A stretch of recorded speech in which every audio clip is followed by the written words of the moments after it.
Alléluia. Pour tous ceux qui ont la parole, j'aimerais qu'on fasse une lecture ensemble. On va prendre un petit peu de temps pour le faire. Tous ceux qui ont la parole de Dieu, ouvrez votre Bible dans le livre de l'Apocalypse, chapitre 3 et verset 14. Béni soit Dieu. Voilà, on va prendre un petit peu de temps. J'aimerais que c'est important de faire une grande lecture. Alors je voudrais tellement que vous suiviez le message avec moi. Béni soit Dieu. Voilà, vous êtes prêts les frères? Écrit à l'ange de la Odyssée. J'aimerais que tout le monde soit attentif. Je vais faire qu'une lecture pratiquement dans le message. Et les sœurs, si vous passez à côté, on va passer à côté du message. Alors j'aimerais que vous compreniez vraiment cette lecture qui va être un peu longue. Voilà ce qu'il est dit. Écrit à l'ange de la Odyssée. Voici ce que dit l'Amen, le témoin fidèle et véritable, le principe de la création de Dieu. Je connais tes œuvres. Je sais que tu n'es ni froid ni bouillant. Puisses-tu être froid ou bouillant?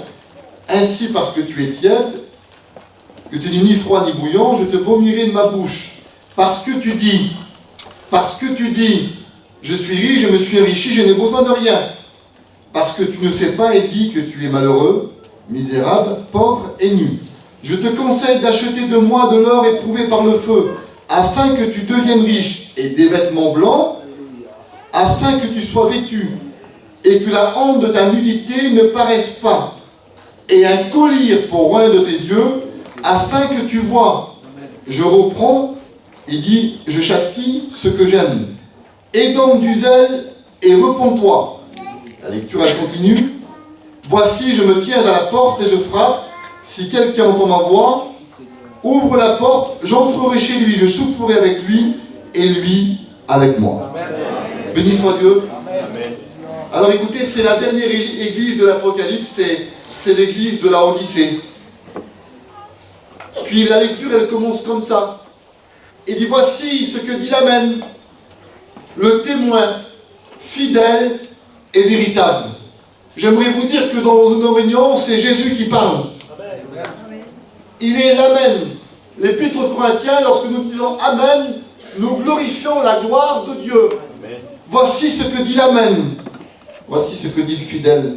Voici ce qui dit le véritable. Nous sommes non véritables, frères et sœurs. Voici ce que dit le Créateur. Vous savez ce qu'il dit, la première chose? Parce que parfois on pense passer incognito, passer indifférent, essayer de se noyer dans la masse. Il dit, je connais. Je connais. Parfois, ta vie, tu n'as même pas besoin de lui expliquer. C'est important pour nous dire, Seigneur, j'ai fait telle chose ou je vis telle situation. C'est nos prières, ça. Mais ta vie, il la connaît. Il dit, je te connais. Imagine-toi David, c'est comme si qu'il en parle de toi. Il dit, David, je te connais. Je te connais avec tes fautes, avec tes défauts, avec tes qualités, avec tes manquements, tes faiblesses et aussi tes moments de joie. Je te connais. Depuis que tu es tout petit, il te connaît.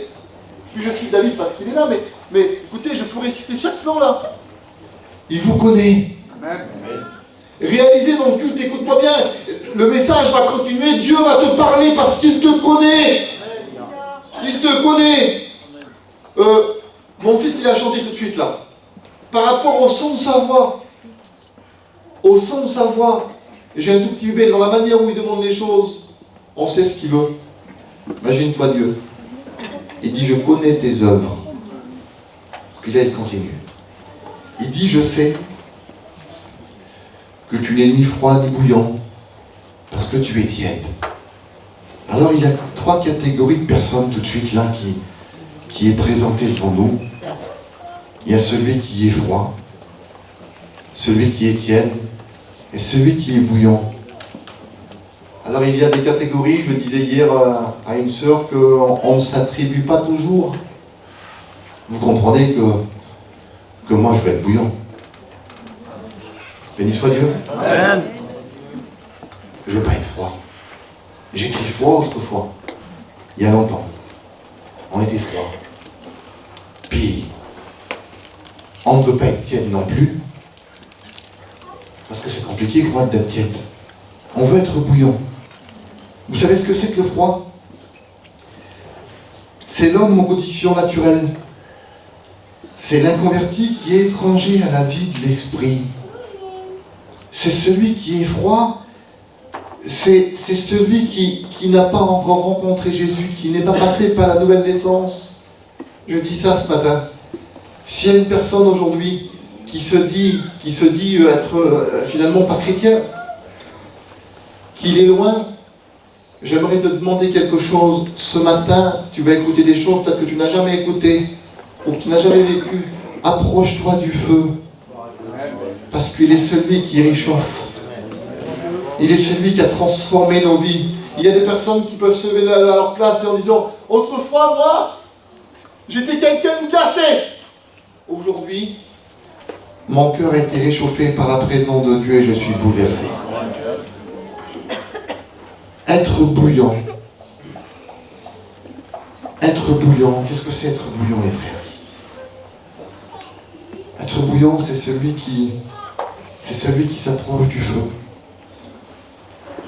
Imaginez quelque chose, on a tous vécu ces moments-là. Avoir froid, rentrer chez soi, puis se mettre près du feu pour se réchauffer. Puis quand tu te réchauffes, tu ressens des sensations, tu sens une chaleur dans ton corps. Et bien c'est ça, être bouillant. Mais de quel feu il faut nous rapprocher, frères et sœurs? Il faut nous rapprocher près du feu du Saint-Esprit. Il faut nous rapprocher du feu du Saint-Esprit. C'est Jean-Baptiste qui dit ça. Il vous baptisera de feu et d'esprit. Lorsqu'ils étaient assemblés dans la Pentecôte, écoutez, dans la chambre haute, le jour de la Pentecôte, ils étaient un grand nombre, frères et sœurs. La Bible dit qu'ils étaient remplis du Saint-Esprit et de feu.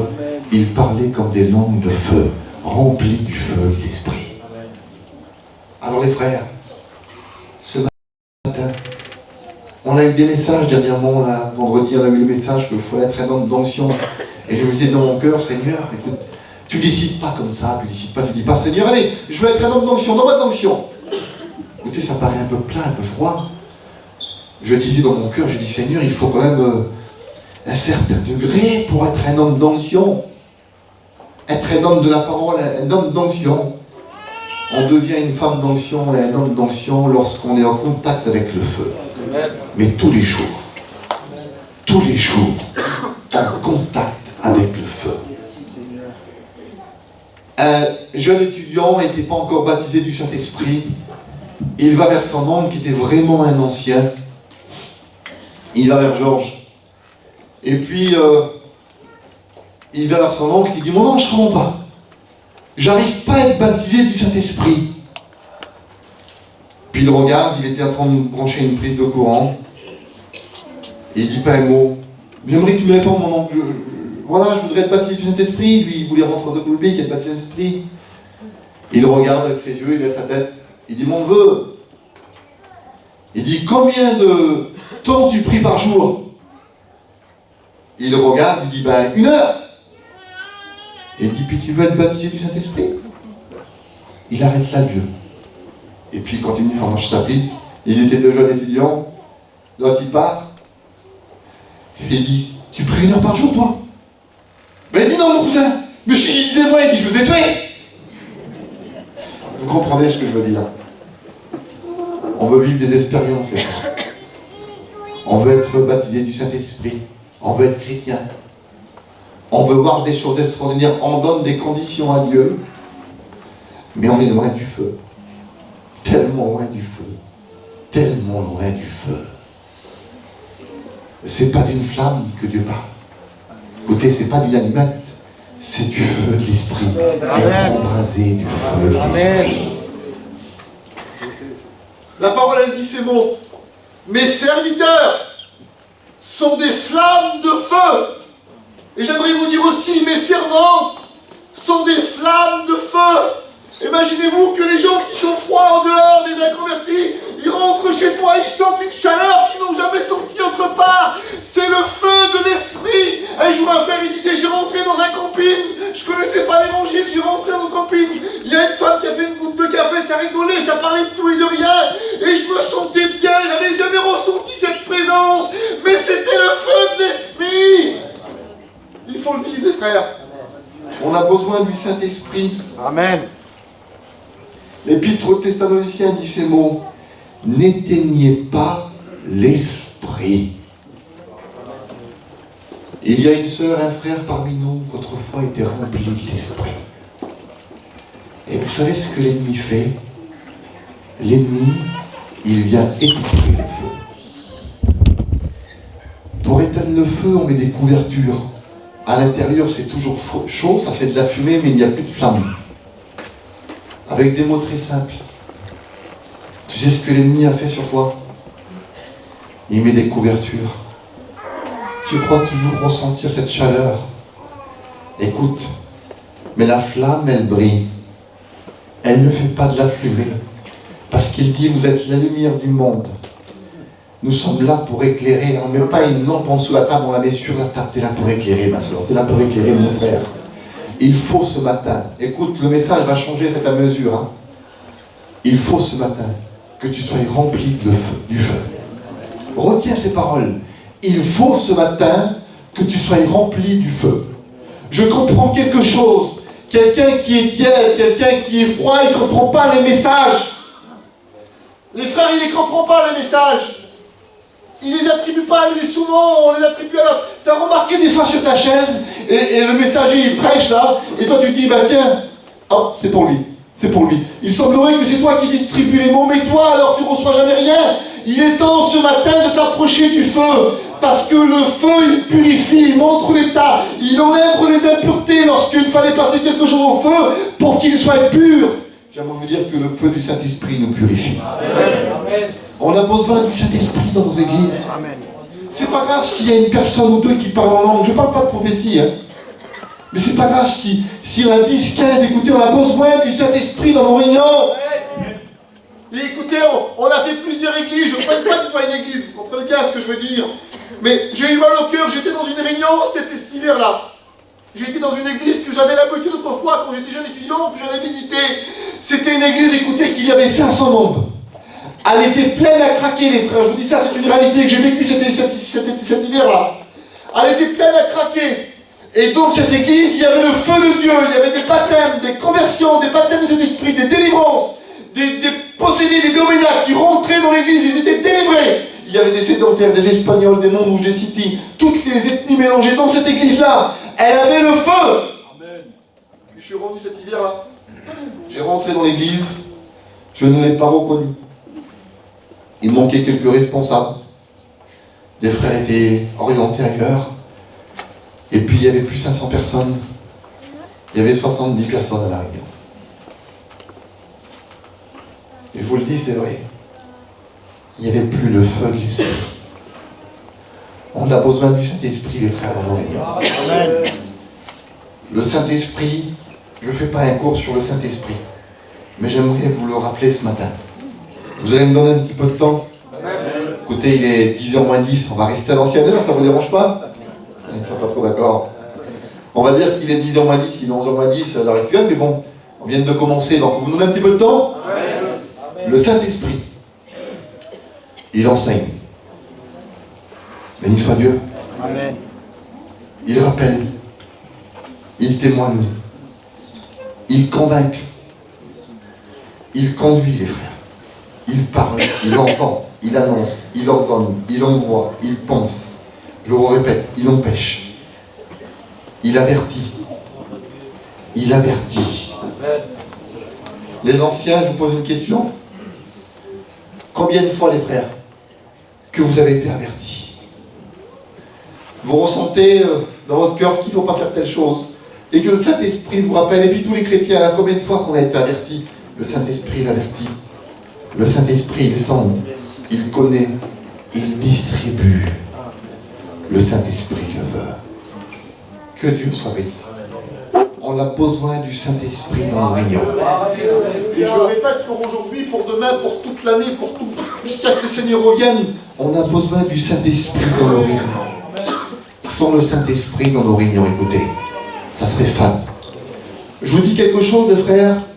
Moi, un exemple, on sort dehors, on rentre dans un terrain, s'il y a 30 personnes là, et que je commence à parler des choses de la vie, je n'ai aucune autorité. Je n'ai pas une voix d'orateur. Je sais quand une personne, moi, Écoutez, quand je sonne à la porte le matin pour travailler, moi je sais bien si j'arrive à convaincre ou pas. Hein.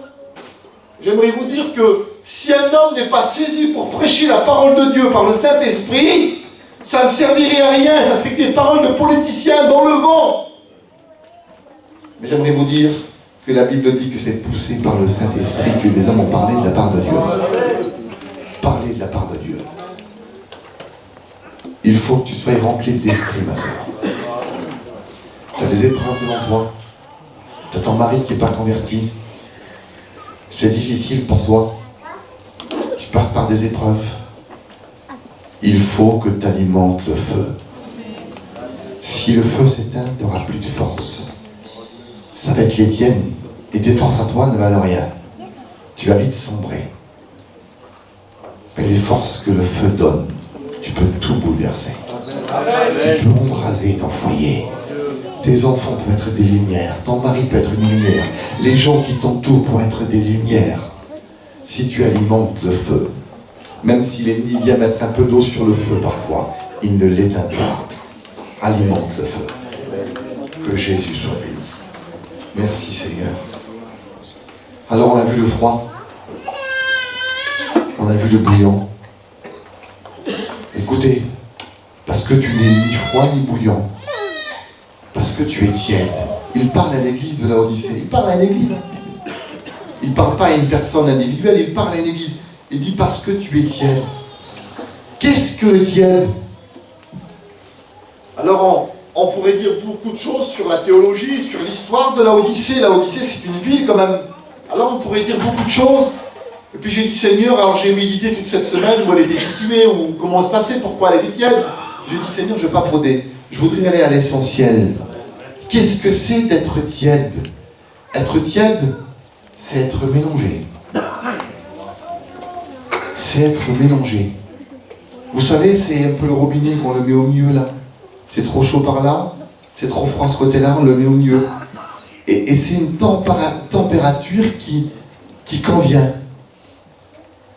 C'est un peu celui qui est mitigé. Celui qui fait les deux. Celui qui fait les deux. Il est mélangé. J'aimerais te dire quelque chose. Personne savourait ce matin être tiède. Personne savourait, c'est vrai les frères. Qui va dire, ben moi je suis tiède? Le frère a témoigné là. Il a vécu lui, combien de temps? 15 ans, tu m'as dit.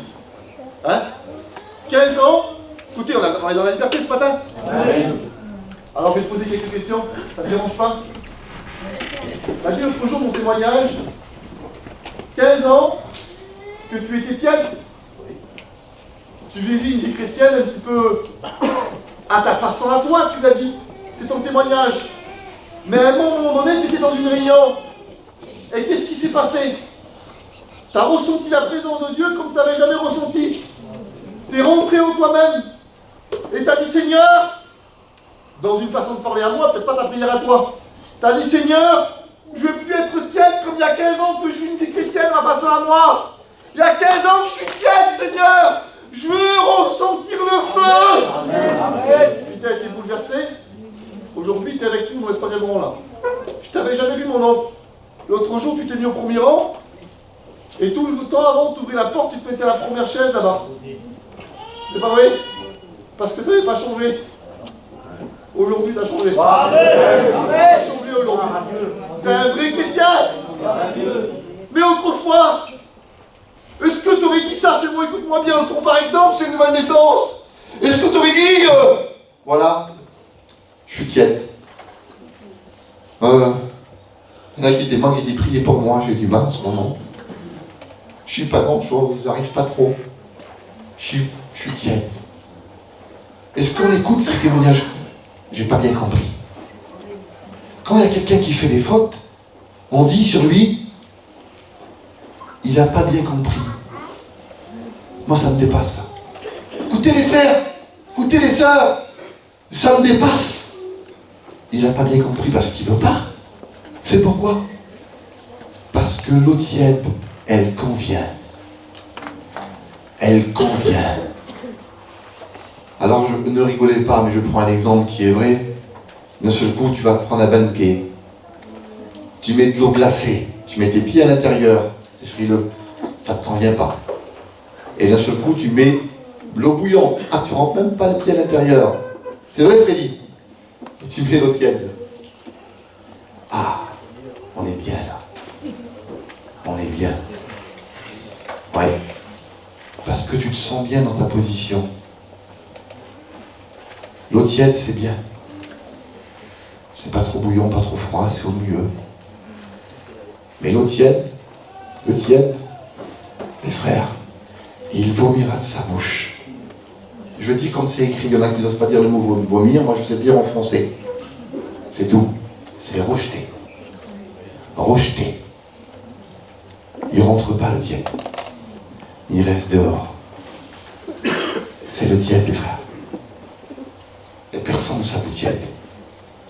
Tu rencontres des choses, tu sais comment que la tiédeur elle vient? Comment que la tiédeur elle vient? En acceptant des choses que tu n'aurais jamais acceptées autrefois. Je fais une parenthèse, et je voulais le dire parce que ça rentre aujourd'hui dans notre peuple, et surtout nous qu'on est amateurs de sport. Vous savez, autrefois, je regarde un ancien ou deux, là, tiens, Freddy. Tu te souviens, il y a longtemps de ça, je parle de ça il y a moins de 20 ans. Il y avait les TPS, qu'on mettait, donc la grosse antenne, là, qu'on mettait avec les genres de boîtiers. Tu te souviens du TPS? Et puis il y a des inconvertis qui passaient sur les places avec une grosse antenne, un boîtier, et on appelait ça le TPS piraté. Tu te souviens de ça, Freddy? Et puis nous, les chrétiens, on disait, c'est piraté. Donc, tu te souviens toi aussi, hein? Et on était amateurs de ballon, alors ben, malheureusement, on ne pouvait pas l'avoir, nous, c'était piraté. Et puis autrement, ça valait plein de sous par mois, c'était une grosse abonnement. Alors ceux qui pouvaient, ils avaient un abonnement, et les sœurs qui rigolent parce qu'ils s'en souviennent. Et puis ceux qui ne pouvaient pas, ben, on n'en avait pas, on ne prenait pas le TPS piraté. Je me rappelle à l'époque, c'était 150 000 l'année. Alors ça paraît beaucoup aujourd'hui, ça paraît 250 € l'année. Puis il y avait des inconvertis, mon frère était inconverti à l'époque, il avait pris. Et plein de prenaient. Donc en réalité, et puis certains tièdes, un petit peu en cachette, ils le prenaient. Parce qu'ils acceptaient les corps étrangers à l'intérieur de chez soi. J'aimerais vous dire aujourd'hui, il y a des personnes, moi je ne comprends pas comment accepter ces choses-là. Alors je dis une petite chose, parce que je voulais le dire aujourd'hui. Alors il y a Netflix, Amazon, Canal+, Disney Channel, je ne connais pas moi et tous les noms que vous pouvez donner là. Dans un seul boîtier, il y a 50 €, 100 € à l'année. C'est des choses qui sont piratées, et puis toi, tu les as chez toi, tu as 800 000 chaînes. Mais tu ne comprends pas alors. Et d'un seul coup, il y a 2-3 étés, ça, il y a quelqu'un qui vient, et puis qui vendait ces fameux boîtiers là en mission. Et je suis placé à côté de quelqu'un, et puis cette personne-là en prend un. Alors je regarde, je dis, Seigneur, il achète les boîtiers piratés, qui apporte la tiédeur dans le foyer, parce que c'est la tromperie que vous voulez pas. C'est le mensonge. C'est la facilité, c'est passer à côté. Je dis ça pourquoi? Il dit, Tyrone, t'en veux pas un? Alors bien entendu que j'en veux un. Ah oui, j'en veux un aussi, moi. D'accord. Ah, t'en veux un, toi? Mais dis-moi, je peux en prendre un, moi? Il me regarde. Attends, je te pose une question, parce que j'appelle le monsieur. Est-ce que moi, Tyrone, prédicateur qui s'occupe de la mission, est-ce que je peux en prendre un? Il baisse la tête et dit non, toi Tyrone, tu peux pas. Alors ça veut dire quoi, les frères? Ça veut dire que si je peux pas, c'est-à-dire que si Roger peut pas, ben tu peux pas. Amen. Tu peux pas. Il y a des choses qui rentrent à l'intérieur, et tu sais, l'ennemi, il est subtil. Il vient déposer des choses dans nos maisons. Des choses insignifiantes, mais il vient le déposer dans nos maisons. La Bible dit ces mots. Tu sais, le Seigneur, il ne partage pas sa place. Et ça, j'aimerais vous le dire, frères et sœurs. Le message prend une autre forme. Et puis on le comprend. Tout à l'heure, je parlais du bouillon, il y a des amen, des gloires à Dieu, mais parfois, quand on parle des choses qui sont un peu moins positives, qu'on parle du négatif, il y a moins d'amen, et ça, on le comprend. Parce qu'on ne l'aime pas en réalité. On n'aime pas que parfois le Saint-Esprit nous dise en disant dans nos cœurs, t'as accès, je parlais du canal, du boîtier, de la télé, pour dire beaucoup d'autres choses. tu as accepté des choses qui sont rentrées chez toi. Et Jésus, j'aimerais te dire haut et fort, ne partage pas sa place. Amen. J'aimerais qu'on dise amen, les frères. Amen. Jésus ne partage pas sa place. Quand il y a quelque chose d'autre qui veut rentrer et que toi tu l'acceptes, Jésus sort. Alors qu'est-ce qu'il dit le tyranne? Jésus est sorti de chez moi. Qu'est-ce qu'il veut dire? Ben oui, j'aimerais te dire que Jésus ne partage pas sa place. Jésus ne partage pas sa place. Écoute, le livre d'Ésaïe nous dit ces mots. Chapitre 49, je crois, et verset 20. Il dit, l'espace est trop étroit pour moi. Fais-moi de la place pour que je puisse m'établir. L'espace est trop étroit pour moi. Fais-moi de la place pour que je puisse m'établir. Un jour, on s'occupait d'une mission, puis il y avait plein de jeunes, je brosse vite. Et puis dans le milieu des jeunes, là, ils faisaient un petit peu ce qu'ils voulaient. Le cœur de la jeunesse est parfois difficile, mais c'était des chrétiens. Et puis il y avait 2 mois et demi qui s'avaient passé une mission, il ne s'était rien passé. Pas de bénédiction, pas de baptême d'esprit, pas de conversion, il ne s'était rien passé. Et puis d'un seul coup, on convoque toute la jeunesse, il y avait là toute la jeunesse en tout le chapiteau, puis le Saint-Esprit me parle dans mon cœur, et puis écoutez, j'ai pas de révélation plus que mes frères, mais il m'oriente vers ce verset. L'espace est trop étroit pour moi, fais-moi de la place pour que je puisse m'établir. Et puis les jeunes se posaient des questions, pourquoi je ne suis pas béni? Pourquoi je ne suis pas béni? Et je cite ce texte-là. L'espace est trop étroit pour moi. Fais-moi de la place. Fais-moi de la place pour que je puisse m'établir. La jeune fille, le jeune garçon comprend que le monde a pris beaucoup de place dans son cœur. À genoux, il demande pardon à Dieu, 8 ou 9 baptêmes du Saint-Esprit. Lorsque Jésus prend la place, il se passe des miracles. Amen. Lorsque Jésus prend toute la place, il se passe des miracles. Mon frère, qui prend de la place le matin lorsque tu vas travailler, je ne fais pas de moralité ce matin. Je disais dans mon cœur, je ne veux pas faire de moralité. Je veux parler comme Jésus parle, pas plus. La moralité, ça ne sert à rien, c'est pour le monde. Mais c'est le Saint-Esprit qui nous convainc. Le dernier dimanche, il y a eu un message qui a été prêché. C'est un message de renoncement. Un message de renoncement. Puis on n'a pas écouté des grandes prières. Mais Dieu nous appelle à l'évidence. Et j'aimerais vous le dire ce matin, que l'ennemi vient semer à l'intérieur de chez nous. L'ennemi vient semer à l'intérieur de chez nous. La Bible dit, pendant qu'il dormait, Évangile de Matthieu, chapitre 13, et verset 23. Pendant que les gens dormaient, il y avait un homme qui avait des champs de blé, qui avait été semé parfaitement. Le blé, c'est la nourriture du chrétien.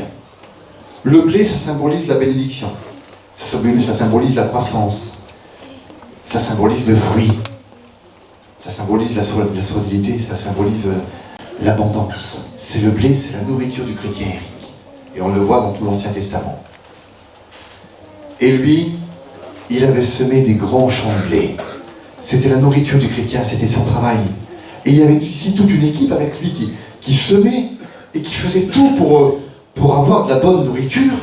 J'aimerais vous dire ce matin que nous sommes une équipe de semeurs. Les frères, nous sommes une équipe de semeurs.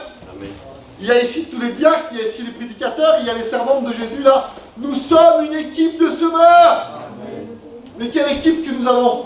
Alors parfois c'est vrai, il y a des semeurs qui sont un peu plus fatigués à l'arrière, et on les prend bien, écoute, il faut semer. Et la plus belle façon de semer, c'est de se laisser diriger par l'Esprit. Parce que j'aimerais vous dire que le vent, dans la parole de Dieu, est symbolisé par l'Esprit. Et puis le semeur ne sème pas comme ça en face du vent. On le sait beaucoup ici, parfois on a 2 jours, 3 jours de vent. On le sait comment ça se passe. Si on se met face au vent, on sème. Écoutez, les graines vont nourrir sur nous. Ils ne vont pas être semés comme il faut. Il faut se mettre dos au vent, jeter la semence, et c'est le vent qui distribue. J'aimerais vous dire que parfois on n'y arrive pas, on a du mal.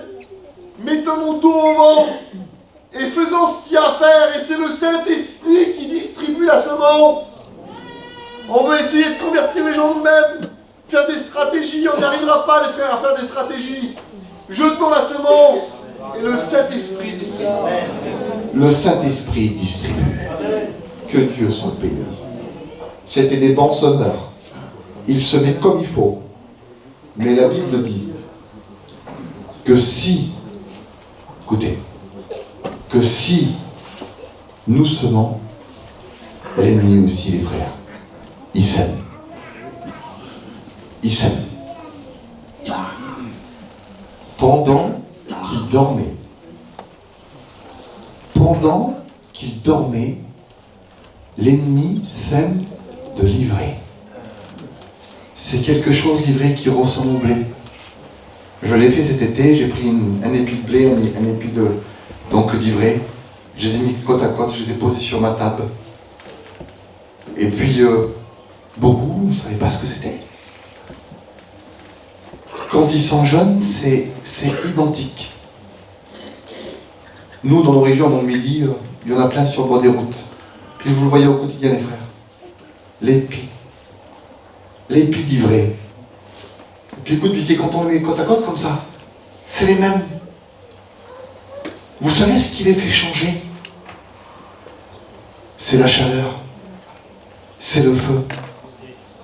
Parce que le blé, lui, écoute, on est changé, nous. Le blé, quand il est face au soleil, sa couleur, elle change. Il commence à porter du fruit. Et plus il chauffe, plus il mûrit, il commence à être courbé, symbole de la prière, parce qu'il est face au feu. C'est nous, ça, les frères. Parce qu'on est face au feu. Et à un moment donné, fin août, là, vous voyez les champs de blé qui étaient autrefois tout verts, Stéphane, tout verts, et on ne faisait pas trop faire la différence entre l'ivraie et le blé. Et vous voyez ce blé qui est tout jaune et qui est complètement aplati, parce qu'il était mûri par le feu. Et l'ivraie, lui, il ne change pas. Il est léger. Il est tiède. Il reste droit. Il ne porte pas de fruits. Dès qu'il y a du vent, il bouge un petit peu. C'est ce que l'ennemi vient semer. Et il y a des personnes, des frères, qui se servent de l'ivraie. Vous êtes dans le champ de blé ce matin. Vous êtes dans le champ de blé ce matin. Ne nous servons pas de l'ivraie. L'ivraie, c'est bon être brûlé comme de la paille. On se sert de l'ivraie. Il y en a qui ne prennent pas conscience et disent c'est pareil. C'est la même chose. L'église de la Odyssée, elle croyait, elle croyait. Tu sais pourquoi qu'elle croyait? Alors je rentre un petit peu là. Parce qu'il y avait des sources d'eau chaude et d'eau froide. Elle n'avait pas d'eau plus réellement. Il y avait de l'eau froide et de l'eau chaude qui avaient des grandes canalisations qui arrivaient jusqu'à elle. Et à un moment donné, l'eau froide et l'eau chaude, elle ressentait tiède et ça lui convenait. Elle était de mauvais goût. Elle croyait qu'elle était riche parce que c'était un petit peu la banque de toutes les villes qui étaient alentour. Elle produisait de la laine. Elle avait une école de docteur, elle. Alors il produisait du collier, des choses et des remèdes pour les yeux. Elle croyait, elle. Elle croyait avoir les plus beaux vêtements. Elle croyait avoir le meilleur des médecins. Elle croyait avoir le meilleur des banques. Elle croyait avoir la meilleure des eaux. Mais elle se servait de l'ivraie. Il y a des personnes ce matin qui croient qu'ils y sont, mais ils n'y sont pas. Ils n'y sont pas. Ils sont pas là. Ils sont pas là. Lorsqu'il y a une onction, que tout le monde parle en langue, toi t'es froid dans ton cœur et tu te poses des questions. Il y a rentré des choses à l'intérieur de ton foyer qui ne correspondent pas à l'évangile et tu es tiède, froid, tu te sers de l'ivraie. Parmi les champs de blé, parfois il y a de l'ivraie. Et qu'est-ce que le maître de la moisson dit? Qu'est-ce que le maître de la moisson dit? Vous savez, nous, tant que prédicateurs, et puis les anciens peuvent le dire,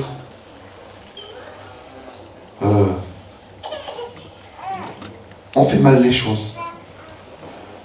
On croit faire bien. On croit faire bien. Mais on arrache les mauvaises herbes. Parce qu'il y a des serviteurs qui ici, il dit l'ennemi pendant qu'on dormait a semé de l'ivraie. Pendant qu'on dormait. A semé de l'ivraie. Veux-tu qu'on descende et qu'on les arrache? Tu sais ce qu'il dit, le maître? Il dit non. De peur qu'on arrache le banc, laissez-les pousser. Parce qu'il savait que le blé allait changer, mais l'ivraie ne change pas. C'était facile de l'enlever. Et j'aimerais te dire tout de suite là, si tu laisses le soleil te réchauffer, le Saint-Esprit t'envahira. Ça va être facile d'enlever l'ivraie. Quand tu es convaincu, quand tu es bouleversé, c'est facile. La petite sœur, elle disait hier dans son témoignage, moi je choirais, je fumais, je montais, je buvais. Et d'un seul coup, lorsque le soleil a frappé mon cœur, lorsque le Saint-Esprit m'envahit, je regardais ces choses, j'avais plus envie de les faire. Oui, il va disparaître si tu es rempli de l'Esprit. Réveille-toi. Réveille-toi. Ne crois pas. Il dit parce que tu dis je n'ai besoin de rien. Elle s'est contentée. Et elle dit j'ai besoin de rien. Je suis riche. Je me suis enrichi. Elle n'éprouve plus de besoin. Alors le message peut-être qu'il commence à être un petit peu dur là. Mais j'aimerais faire remonter des choses à la surface, que le Saint-Esprit fasse remonter des choses. Elle n'éprouve plus de besoin.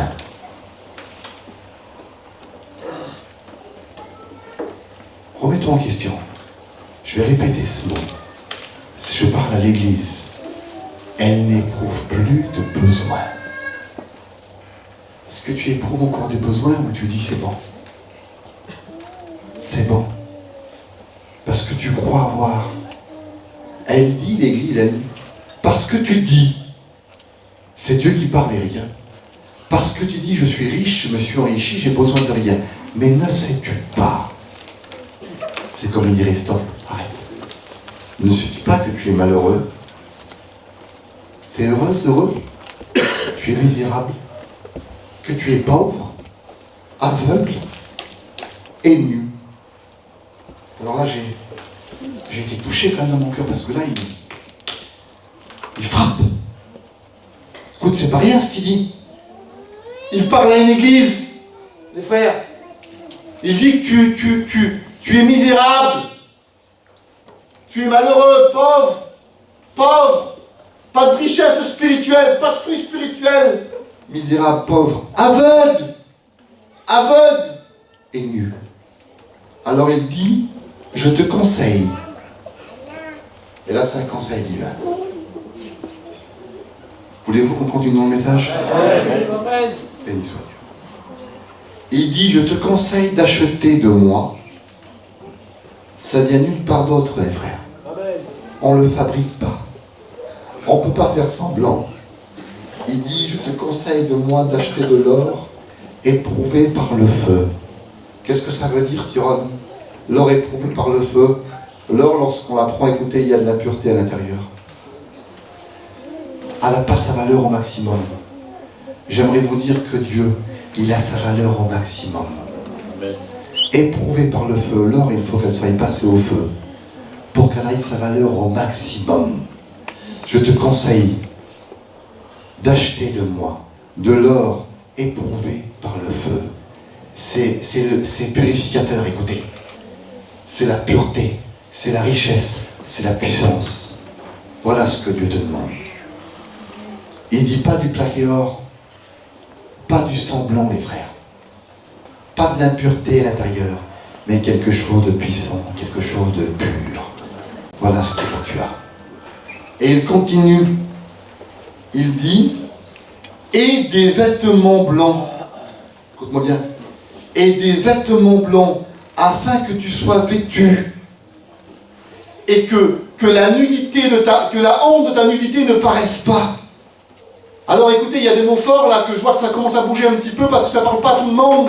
Mais j'aimerais que tout le monde soit là. Imaginez-vous si ça parle à une personne qui n'a pas son vêtement pur, qui n'a pas son vêtement blanc, et qui ne correspond pas trop à l'évangile. Et cette personne-là, ce matin, peut être bouleversée. Alors j'aimerais qu'on soit ensemble dans la continuité du message, s'il vous plaît. Et que tout le monde soit là. Il dit, je te conseille de prendre et d'acheter des vêtements blancs. Et réalisons ce matin qu'il y a peut-être une personne, 2 ou 3, qui n'a plus son vêtement. Écoutez, le fils prodigue est là. Et il est dans la boue, il a sali sa robe, il a pris son vêtement blanc, lui, étant rentré en lui-même, que Dieu fasse qu'il y a une personne ce matin qui rentre en lui-même et qui dit chez mon Père, ça c'est la conscience, c'est être éclairé par le Saint-Esprit, être approché du feu. Il dit que chez mon Père, il y a du pain en abondance. Ici, moi je meurs de faim. Le Père le revêtu de la plus belle robe. Il dit, je te conseille, parce que tu crois, mais ta robe est tachée. Tu n'as pas la bonne robe. Ta robe a été souillée, a été mélangée. Appelle le Père. Je t'en supplie. Appelle le Père. Et dis, Seigneur, ça marche comme ça. Pardon les frères. On veut tout faire sans repentance. La Bible sans repentance n'existerait pas. L'église ici sans repentance n'existerait pas. Écoutez, c'est foi, repentance, conversion, baptême. Si tu enlèves la repentance, tu n'as pas la foi, tu n'as pas le baptême, tu n'as pas la nouvelle naissance. Il reconnaît en lui-même, il dit, j'ai péché. Ah oui, très difficile à dire. J'ai péché contre le ciel et contre toi. Je ne suis plus digne, Seigneur. Mais j'aimerais vous dire que Jésus est là. Jésus est là, il te prend dans ses bras.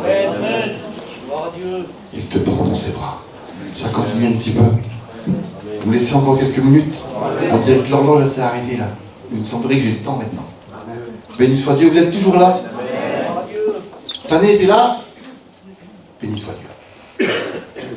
Écoute, il dit, et un collier pour oindre tes yeux, à seule fin que tu vois. Tu sais ce qui fait le collier? Le collier, lui, spirituellement parlant pour nous, c'est lui. Le collier, lui, il enlève l'impureté. Lorsqu'il y avait un corps étranger à l'intérieur de l'œil, il fallait passer ce remède pour que le corps étranger puisse sortir. Ça m'est arrivé, moi, de me rentrer une petite branche. Et ils m'ont mis un remède à l'intérieur pour qu'il puisse sortir ce corps étranger. Je ne sais pas si ça arrive à des personnes. Vous avez vu des fois un grain qu'on n'arrive même pas à voir lorsqu'on l'a sorti. On met la main sur l'œil et on ne peut plus bouger. Il faut qu'on ouvre l'œil, qu'on fasse quelque chose. Pour nous, les frères qui travaillent, on prend les protections. Aujourd'hui, ça arrive beaucoup. Et ça arrive à chacun d'entre nous. On ne peut plus avancer, on ne peut plus marcher, on ne peut plus voir. Tout est arrêté. Pourtant, c'est pas grand-chose. Écoutez, c'est même pas un grain de sable parfois. Mais ça nous fait beaucoup de mal. Tu n'as pas le droit, je dis quelque chose. Tu n'as pas le droit d'accepter de marcher avec une douleur. Il y en a, écoutez, qu'ils ont appris. Je ne sais pas comment vous faites, les sœurs, ou les frères, ou une personne. Je ne sais pas comment tu fais pour apprendre à marcher avec une douleur. Pour apprendre à marcher, à avoir mal. Et il y a des gens qui disent, je me suis encore habitué à la douleur. J'aimerais te dire quelque chose, spirituellement parlant. Il y a des choses qui font mal, des choses qui t'empêchent de marcher. Tu n'as pas le droit d'accepter et de t'habituer comme si c'est normal. Il te faut un collier pour que tu vois clair. Toutes ces choses-là, elle est tiède, elle fait un peu ce qu'elle veut, elle croit avoir. Et si je vous relis le texte du départ jusqu'à la fin, tout commence par là. Parce qu'elle ne voit pas. Parce qu'elle ne voit pas. J'aimerais te dire ce matin, je me suis répété dans les mots parce qu'il y a une direction dans le message, mais il faut que l'huile coule, les frères. Amen. Pour qu'on voit. Les sœurs, tu veux voir? Il faut que l'huile coule. Il faut que l'huile coule, les frères. Sans huile, on est rien, les frères. Il faut que parfois, ce qui est dans notre œil, ce qui nous fait mal, ce qui nous gêne, il faut que l'huile elle coule pour qu'il disparaisse. Et je comprends une chose, les frères, moi, c'est lorsque je suis rempli du Saint-Esprit que plus rien n'a de l'importance. Je ne ressens plus aucune douleur du monde, mais je ressens l'Esprit de Dieu. Je ne sais pas si tu sais ça, Eric, toi, mais quand tu es en communion avec Dieu, quand tu es en contact avec Dieu, une montagne peut se dresser devant toi, tu ne ressens aucune douleur. Parce que tu es porté par Jésus. J'aimerais vous dire ce matin, soyons portés par Jésus, remplis de l'Esprit Saint. tu as besoin d'être rempli de l'Esprit. Que son Saint-Nom soit béni. Quand l'huile, elle coule, les frères, notre vision, elle change. On le dit, les frères, quand ma vision, elle change, moi, quand je vois que je grince, je dis là, il me manque d'huile parce que j'accroche. Il y en a qui accrochent toute l'année. Il y en a qui accrochent tous les jours. Il y en a qui accrochent parfois une fois par semaine. Mais quand tu commences à accrocher, c'est que l'huile, elle manque. Alors je comprends qu'il faut que je m'approche du feu, que je rentre en communion. Mais je ne veux pas accrocher, Seigneur. Il y en a qui sont accrochés cette semaine. Parce que le caractère refait surface. La vie refait surface. Mais il faut que l'huile coule, les frères. Notre vision, elle change. Tu n'as pas remarqué quand tu es rempli de l'esprit, Stéphane, quand tu es rempli là, tu vois tout différent. Tu vois tout différent. Tout a changé. C'est vrai, là, tout change quand tu es rempli de l'esprit. Tout change, tout change. On ne va pas le commander nous-mêmes. On va demander à Dieu. Amen. On va demander à Dieu ce matin. Amen. Vous voulez qu'on demande à Dieu ce matin? Amen. Je continue le message. Encore 3-4 minutes ou 10 minutes, je ne sais pas. Le livre de l'Apocalypse, chapitre 3, verset 20. On s'en sert en évangélisation. Il dit, voici, je me tiens à la porte et je frappe. Si quelqu'un entend ma voix et ouvre la porte, j'entrerai chez lui. On s'en sert en évangélisation. Il dit, Jésus frappe à la porte de ton cœur. On s'en sert en évangélisation. Souvent. Et il le fait d'ailleurs. Jésus frappe à la porte du cœur de quelqu'un qu'il ne connaît pas. Mais là, dans le texte qu'on lit, il parle à une église. Alors moi j'ai été un petit peu, pas choqué, c'est la parole de Dieu, mais je me suis interpellé, Patrick. Juan, il parle à une église et il dit qu'il n'est pas rentré. Alors j'ai cherché à comprendre, j'ai dit, Seigneur, tu n'es pas rentré dans le cœur de tout le monde alors? Tu frappes à l'église. Je me suis posé des questions, j'ai même été triste. J'ai dit, l'église de la Odyssée, tu n'avais pas fait rentrer totalement. Puis vous savez ce que le Saint-Esprit dit? Que Jésus, lui, il n'entre pas par effraction. Il ne casse pas les portes. Il frappe. Il frappe. Il veut rentrer entier. Je l'ai dit tout à l'heure, lorsqu'il y a du mélange qui est rentré, Jésus sort. Peut-être qu'il y a une personne qui a fait sortir Jésus, comprends-le bien. On ne dit pas Jésus sort. Hein. Personne n'a dit Jésus sort, sors Jésus, je ne te veux plus. Ça n'existe pas. Mais par le mélange qui est rentré, Jésus s'y tient plus. Tu peux avoir un beau verset là. Car rien n'est impossible à Dieu. Voici l'anneau de Dieu qui ôte le péché du monde. Dieu est amour. Jésus t'aime. Un petit verset qui t'a marqué il y a 10 ans. Écoute-moi bien. C'est pas des grimoires, les versets. On peut avoir le plus beau des versets, le plus beau des fouloirs, la plus grosse des Bibles. Écoute, ça ne change pas. Le monde religieux aujourd'hui a des centaines de livres, des centaines de versets, mais Jésus n'est pas à l'intérieur. Il frappe parce qu'il veut rentrer. Je vais dire quelque chose. Le diable, lui, il rentre par effraction. Il frappe pas. Il vient à l'intérieur et il sème le mélange. Je reviens dessus. Parce qu'il y vient comme un voleur. Il vient que pour dérober, égorger et détruire. Il t'a rien demandé, lui. Il vient puis il casse les portes. Il rentre à l'intérieur. Il y a des portes ce matin qui ont été cassées. Qui ont été serrées. Dernièrement, il y a un frère, un prédicateur, il s'arrête, il se gare et puis de ce coup, il retrouve un trou comme ça dans son camion. Oui, il y a 3 jours en arrière, les frères. Il y a des voleurs qui sont venus avec une pince, avec une tenaille, avec une tronçonneuse, je ne sais pas comment ils ont fait, moi. Ils ont fait un trou à l'intérieur de sa porte pour ouvrir la porte. Ils n'ont pas frappé, ils n'ont pas demandé. C'est des voleurs. Écoute-moi bien, il fait des trous dans ta porte pour entrer plus facilement. Il vient pour détruire. Écoute-moi bien, la porte, c'est la sécurité. Une maison qui n'a pas de porte, c'est une maison vulnérable. J'aimerais le dire ce matin, écoutez, soyez attentifs encore quelques minutes, s'il vous plaît, j'arrive à la fin du message. Une maison qui n'a pas de porte, c'est une maison vulnérable.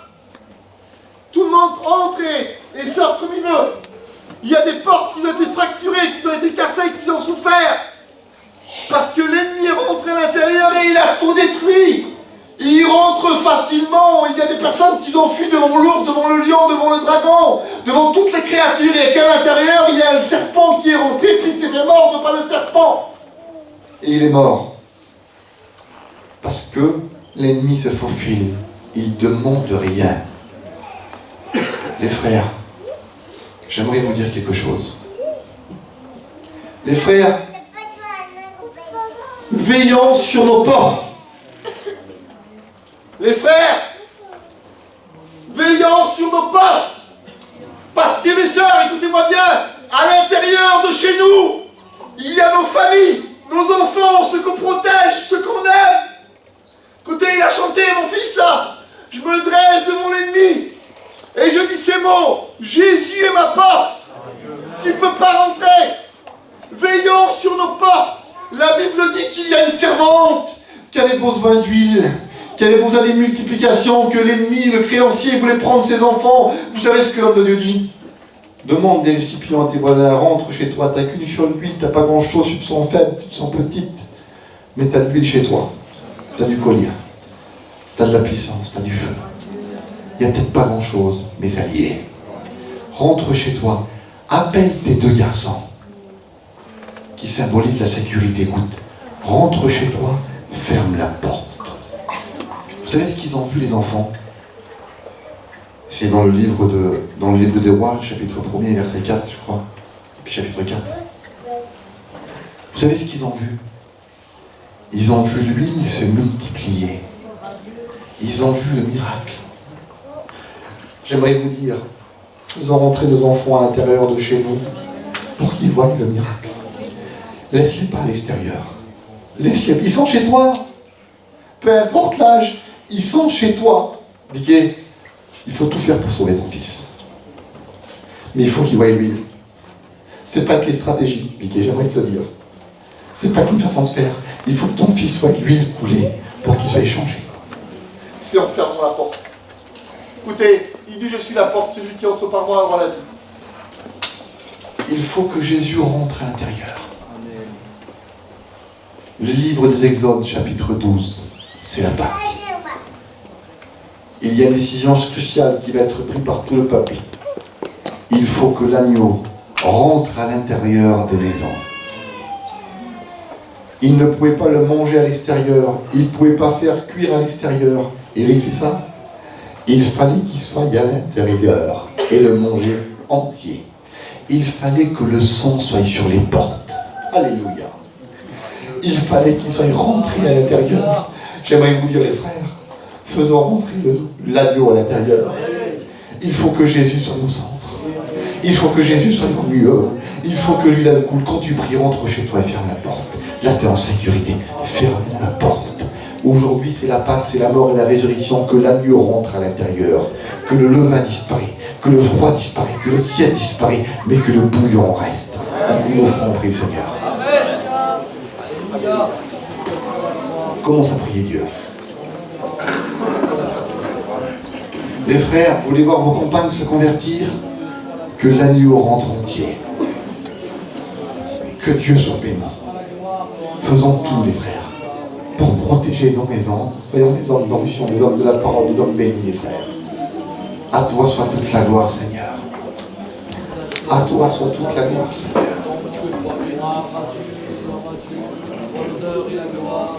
Commence à prier Dieu. Montre-toi devant lui. Dis-lui tes besoins. Dis-lui que tu as besoin. Demande qu'il vienne visiter maintenant sur ta chaise. Dis Saint-Esprit, viens me visiter. J'ai pas tout compris du message, mais je comprends une chose. Il faut que tu rentres entier chez moi. À Dieu soit toute la gloire. Miguel, prie Seigneur.